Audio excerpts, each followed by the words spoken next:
ஓம் மகா கணபதியே நமக. குரு வாழ்க, குருவே சரணம். ஆன்மீக அன்பர்கள் அனைவருக்கும் இனிய தைப்பொங்கல் திருநாள் நல்வாழ்த்துக்கள். நம்ம இந்த வீடியோ மூலியமாக 2024ஆம் ஆண்டிற்கான தை மாத ராசி பலன்களை பார்க்க இருக்கிறோம். குறிப்பாக இந்த வீடியோவானது பார்த்தீங்க அப்படின்னாக்கா மிதுன ராசிக்கான வீடியோ. இந்த மிதுன ராசிக்காரர்களுக்கு இந்த தை மாத கிரக நிலைகள் ஆராயும் போது உங்களோட ராசிநாதன் சொல்லக்கூடிய கிரகமானது புதன் பகவான் உங்கள் ராசிக்கு 7ஆம் இடத்துல உட்காந்துருக்கார். இது ஒரு விசேஷமான ஒரு அமைப்பு அப்படின்ட்டு தான் சொல்லணும். ஏன் என்ன காரணம் அப்படின்னு பார்த்தீங்கன்னாக்கா உங்களோட ராசிநாதன் உங்கள் ராசியை பார்க்கக்கூடிய காலகட்டத்தில் உங்களோட மன வலிமைகள் பெறக்கூடிய காலகட்டங்கள் அப்படின்ட்டு விதிங்க. சார் உண்மையாலுமே சொல்ல வரேன் சார், என்னோடய வாழ்க்கையில் கடந்த 2.5 வருட காலத்தில் அனுபவிக்க முடியாத அனுபவங்கள்லாம் அனுபவிச்சுட்டேன். இந்த மாதத்தில் இருந்தால் ஓரளவுக்கு நலம் பெறத்துக்கான வாய்ப்புகள் உண்டா அப்படின்னு கேட்கக்கூடிய இந்த மிதுன ராசிக்காரர்களுக்கு தெளிவாக சொல்ல வரேங்க. கடந்த ஒரு 2.5 வருட காலகட்டத்தில் நீங்கள் ஏற்பட்ட கஷ்ட நஷ்டங்களுக்கு இந்த அடுத்த 2.5 வருட காலகட்டம் தான் உங்களுக்கு வாழ்க்கையில் வளம் பெறக்கூடிய காலகட்டங்கள் அப்படின்ட்டு விதிங்க. உண்மையாலுமே இந்த மிதுன ராசிக்காரர்களின் வாழ்க்கை நிகழ்வுகளை வேணால் எடுத்து பாருங்கள். வாழ்க்கையில் எதெல்லாம் அனுபவிக்க முடியக்கூடாதோ அது எல்லாமே அனுபவிச்சுட்டு இந்த நேர காலகட்டத்தில் எல்லாமே இழந்துட்டு நிற்கக்கூடிய ஒரு நபர்களாக இந்த மிதுன ராசிக்காரர்கள் இருந்துட்டு இருப்பீங்க. அப்படிப்பட்ட இந்த மிதுன ராசிக்காரர்களுக்கு இந்த ஆண்டின் தொடக்கத்திலேயே அனைத்து கிரகங்களும் உங்களுக்கு சாதகமான ஒரு சூழல்கள் இருந்துட்டு இருக்குங்க. அதாவது பார்த்தீங்கன்னாக்கா கடந்த 2023 டிசம்பர் மாதம் 20ஆம் தேதி அன்று தான் பார்த்தீங்கன்னாக்கா இந்த சனி பகவான் மகர ராசியிலிருந்து கும்ப ராசிக்கு பயிற்சி ஆனார். இன்னும் 2.5 வருட காலகட்டங்களில் இந்த கும்பராசிலேயே இந்த சனி பகவான் ஆட்சி பலம் பெற போகிறார். இதுக்கு முன்பாக இந்த சனி பகவான் எங்கே இருந்திருந்தார் அப்படின்னு பார்த்தீங்கன்னா அஷ்டமஸ்தானத்தில் இருந்தார். அப்போ கடந்த 2 வருஷ காலகட்டங்கள் அஷ்டமஸ்தானத்தில் இருக்கக்கூடிய காலகட்டத்தில் அஷ்டமச்சனி அப்படின்றது சொல்லுவாங்க. அப்போ அஷ்டமச்சனி அப்படின்னாக்கா ஒரு மனிதனோட வாழ்க்கையில் 7.5 வருஷங்கள் 7.5 சனியில் ஒரு மனிதன் கஷ்டப்படக்கூடிய கஷ்டங்களை அஷ்டமச்சனி காலகட்டம் 2.5 வருட காலகட்டத்தில் அனுபவிக்கின்றது உங்களுடைய ஜாதகம் எழுதப்பட்ட விதிங்க. அதாவது 7.5 சனியின் தாக்கங்கள் 7.5 சனியினால மாட்டிக்கிட்டோம் அப்படின்னு சொல்லுவாங்க இல்லைங்களா. அப்படிப்பட்ட நபர்கள்லாம் எப்படி இருப்பாங்கன்னா குடும்பத்தில் பெரிய லெவலில் இழப்புகள் சந்தித்து ரொம்ப வறுமையில் தாண்டவமாகக்கூடிய நபர்களாக இருந்துட்டு இருப்பாங்க. அப்படிப்பட்ட நபர்கள் அவங்களாம் 7.5 வருஷ காலம் பொறுமையாக கொஞ்சம் கொஞ்சமாக கஷ்டத்தை அனுபவிப்பாங்க. ஆனால் திடீர்னு தூக்கி வச்சு 2.5 வருஷ காலத்தில் எல்லா சுமைகளும் தூக்கி வச்ச மாதிரியான அமைப்புகளில் கடந்த 2.5 வருட காலகட்டமானது இந்த மிதுன ராசிக்காரர்கள் குடும்பத்தில் கஷ்டம் நஷ்டம் வம்பு வழக்கு சண்டை சச்சரவு கோர்ட்டு கேஸு மன நிம்மதி குறையிறது பொருளாதார பிரச்சனைகள் ஏற்படுறது கடன்கள் அதிகரிக்கிறது உற்றார் உறவினரை பகைமை பாராட்டுறது இது மாதிரியான கஷ்ட நஷ்டங்கள் சந்திக்கக்கூடிய ஒரு அமைப்புகளாக நீங்கள் இருந்துட்டுருக்கீங்க. அப்படிப்பட்ட நபர்களுக்கு பார்த்தீங்கன்னாக்கா இந்த டிசம்பர் மாதம் 20ஆம் தேதியிலிருந்தே ராசிக்கு 9ஆம் இடத்துல இந்த சனி பகவான் வந்ததுனால இந்த தேதியிலிருந்து தெளிவாக சொல்ல வரங்க. இன்னும் ஒரு 2.5 வருட காலகட்டத்துக்கு குடும்பத்தில் ஒரு சுபகாரியங்கள் செய்வதற்கும் சுப நிகழ்ச்சி செய்வதற்கும் வீடு மனை வாசல் வாங்குவதற்கும் வீடு மனை வாசல் கட்டுவதற்கும் குடிபெயர்றதுக்கும் குலதெய்வத்துக்கு செய்ய வேண்டிய சடங்குகள் செய்கிறதுக்கும் ஒரு உன்னதமான ஒரு சிறந்த காலகட்டமாக இருந்துட்டு இருக்கிறத கண்குளிர பார்க்க முடியுது. அதனால இந்த மாத காலகட்டமானது எனக்கு தெரிஞ்ச அளவு தை மாதத்திலிருந்தே உங்களோட வளர்ச்சிகளானது தொடர இருக்கிறத பார்க்க முடியுதுங்க. பட்டமரம் தொழில் தொடர மாதிரி படிப்படியாக உயர்வுக்கான ஒரு காலகட்டங்கள் காத்துட்டு இருக்கிறத கண்குளிர பார்க்க முடியுதுங்க. அது மட்டும் போதாதுன்னு பார்த்தீங்கன்னா ராசிக்கு 10ஆம் இடத்துல ராகு பகவான் 4ஆம் இடத்துல கேது பகவான் இருக்கனால தொழில் சார்ந்த விஷயங்களுக்கு உங்களுக்கு இந்த நேர காலங்களில் ஊரை விட்டு வெளியூர் வெளிமாநில வெளிநாடு தொடர்புகள் பெறக்கூடிய காலகட்டமும் உருவாதுங்க. சார் கடந்த 2 வருஷ காலமாக எந்த ஒரு வேலையுமே இல்லாமல் தடுமாறிட்டு இருக்கோம், ஒரு நிரந்தரமான வேலைவாய்ப்பு கிடைக்குமா அப்படின்னு சொல்லக்கூடிய நபர்களுக்கு இந்த தை மாதத்திலேயே உங்களுக்கு நிரந்தரமான ஒரு வேலைவாய்ப்பு கிடைக்கக்கூடிய அமைப்புகள் உருவாகும்.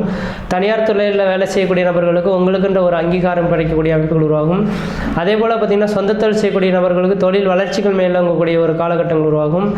அரசு உத்தியோகத்துக்காக எதிர்பார்த்து காத்திருக்கக்கூடிய நபர்களுக்கு அரசாங்க வேலைவாய்ப்புகள் உங்களோட வீட்டின் வாயில் கதவை தட்டக்கூடிய அமைப்புகள் உருவாகும். ஊரை விட்டு வெளியூர் வெளிமாநிலம் வெளிநாடு தொடர்புகள் பெறணும்னு ஆசைப்படக்கூடிய நபர்களுக்கு இந்த தை மாதத்திலே வெளிநாடு தொடர்புகள் பெறக்கூடிய அமைப்புகள் உருவாகும். வெகு நாட்களாக கடந்த 2 வருட காலமாக எங்களுக்கு திருமண வாழ்க்கை இருக்குமா இல்லையா அப்படின்ற மாதிரி தெரியலையே சார், எனக்கு நாங்கள் பார்க்காத பொண்ணு கிடையாது பார்க்காத பையன் கிடையாது, இப்போ வரன்கள்லாம் வந்துட்டு தான் இருக்குது, ஆனால் எந்த ஒரு வரனுமே எங்களுக்கு நிலைக்க மாட்டேன்னுது, காரணம் என்ன அப்படின்னு ஏங்கி தவிக்கக்கூடிய நபர்களுக்கு தெளிவாக சொல்ல வரங்க. 7.5 சனி காலகட்டத்தில் இந்த உங்களுக்கு திருமண விஷயத்தில் தடைகள் இந்த சனி பகவான் ஏற்படுத்தியிருப்பார். இந்த நேர காலகட்டத்தில் இந்த ஜனவரியிலேருந்து ஏப்ரல் மாத காலகட்டம் வரலும் இந்த குரு பகவான் உங்கள் லாபஸ்தானத்தில் விட்டுருக்கக்கூடிய காலகட்டத்தில் குரு பார்க்க கோடி சாபங்கள் கோடி குற்றங்கள் விலகுன்ற விதியின் அடிப்படையில் இந்த மாத காலகட்டத்திலிருந்து ஏப்ரல் மாதத்துக்குள்ள திருமணமாகாத நபர்களுக்கு திருமண வாய்ப்புகள் கூடி வரும். அதேபோல் 5ஆம் அதிபதினு சொல்லக்கூடிய கிரகமானது 6ஆம் இடத்துல விட்டிருக்கிறார். அதுவும் பார்த்தீங்க அப்படின்னாக்கா வருகின்ற தை மாதம் 4ஆம் தேதி வரலேருந்துங்க, அதாவது ஜனவரி 18ஆம் தேதி வரலேருந்து 6ஆம் இடத்துல இருக்கார். ஜனவரி 18ஆம் தேதிக்கு பிறகு 2024 பிப்ரவரி 12 தேதி காலகட்டம் வரலுமே உங்கள் ராசிக்கு 7ஆம் இடத்துல 5 குறியின் 7ஆம் இடத்தில் தொடர்பு வருவதனால வெகு நாட்களாக ஒரு பெண்ணை நினச்சிட்டு இருக்கேன் சார், திருமணமே 2 குடும்பத்துலேயும் சொன்னால் பிரச்சனை ஆகிடும் போல தெரியுது, சேர்த்து வைப்பாங்களா என்னன்னு தெரில, லவ் பண்ணிகிட்டு இருக்கோம் அப்படின்னு சொல்லக்கூடிய நபர்களுக்கு 2 குடும்பத்தாரின் சம்மதத்தோடு உங்களுக்கு திருமண வாய்ப்புகள் கூட இந்த மாத காலகட்டத்தில் உருவாகிறதுக்கான வாய்ப்புகள் உண்டு. வெகு நாட்களில் குழந்தை பேருக்காக காத்துட்ருக்கேன் சார், எனக்கு குழந்தை பேர் கிடைக்குமா அப்படின்றது தெரியல.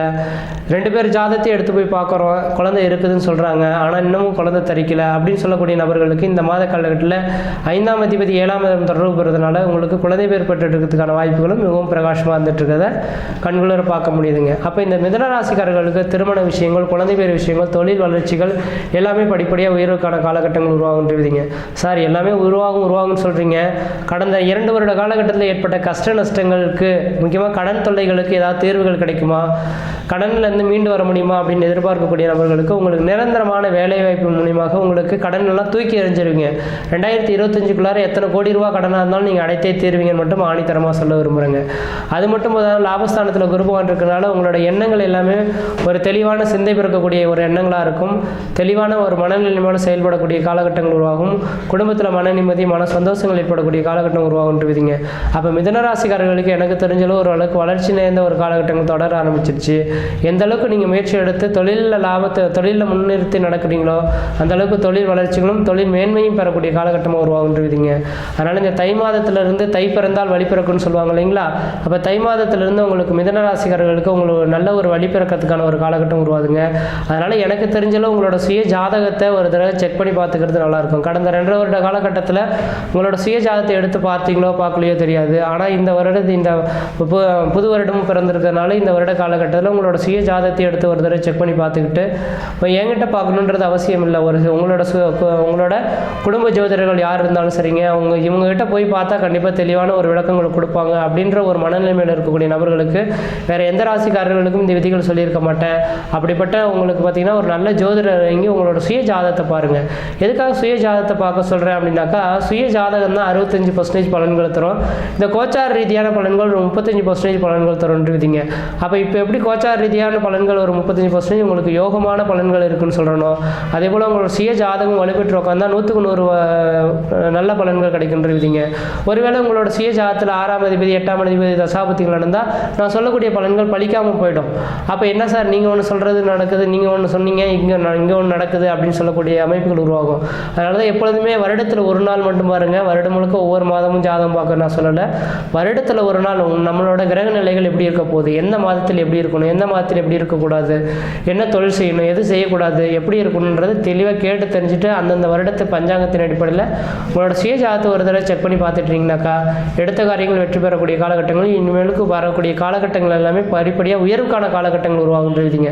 அதனால் மிதுன ராசிக்காரர்கள் தோண்டு போயிடும். எத்தனை கோடி ரூபா கடன் இருந்தாலும் கடன்கள் அனுப்பிங்க. எண்ணங்கள் பிரதிபலிக்கக்கூடிய காலகட்டமாக உருவாகும். தொழில் வளர்ச்சிகளும் தொழில் மேன்மைகளும் திருமண விஷயங்களும் குழந்தை பேர் விஷயங்களும் சொந்த பந்தத்தினால் யோகங்களும் பெறக்கூடிய காலகட்டம் உருவாகும். எந்த அளவுக்கு முயற்சி எடுக்கிறீங்களோ அந்த அளவுக்கு வளர்ச்சிக்கான ஒரு காலகட்டங்கள் உருவாகுன்றீங்க. முயற்சி எடுத்து பாருங்கள், கண்டிப்பாக வெற்றி பெறுவீங்கள். நன்றி, வணக்கம்.